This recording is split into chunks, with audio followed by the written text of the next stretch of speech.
جاهایی داری خدای پلاستیکی رو پرستش میکنی. خدای حقیقی ستایشش طوریه که تو در هر جا که هستی در حالت مراقبه و حضور اونی. اگه آب میخوری میگی برای خدا، اگه میای دور همی میگی برای خدا، اگه آشپزی میکنی میگی برای خدا. پس خدای پلاستیکی چیه؟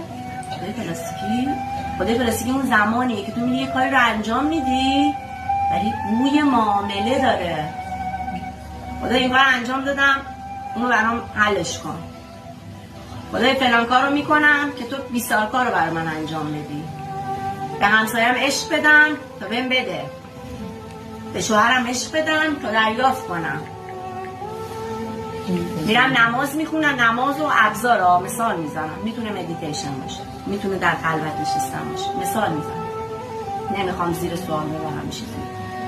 میرم نماز میخونم، مورد رکعت شمار سر نمازمه.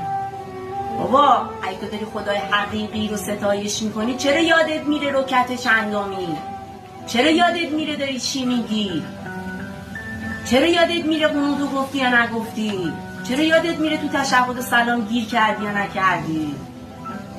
خدای حقیقی یعنی زمانی که تو در نماز هستی در حضور کاملی، هیچ چیزی تو رو نمیبره بیاره. ذهن رفته اون برنشسته دست به سینه، میگه این تو حضور مطلقه، این داره با قلبش نماز میخونه، من هیچ کاری نمیتونم کنم باهاش.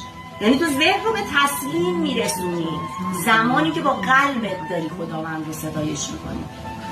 ولی زمانی که با ذهنت ستایش میکنی، آیا اون موقع داری خدای واقعی رو ستایش میکنی؟ نه. من اینجا بهت میگم نه، اون خدا خدای حقیقی نیست. خدای حقیقی از قلب ستایش میشه، نه از ذهن.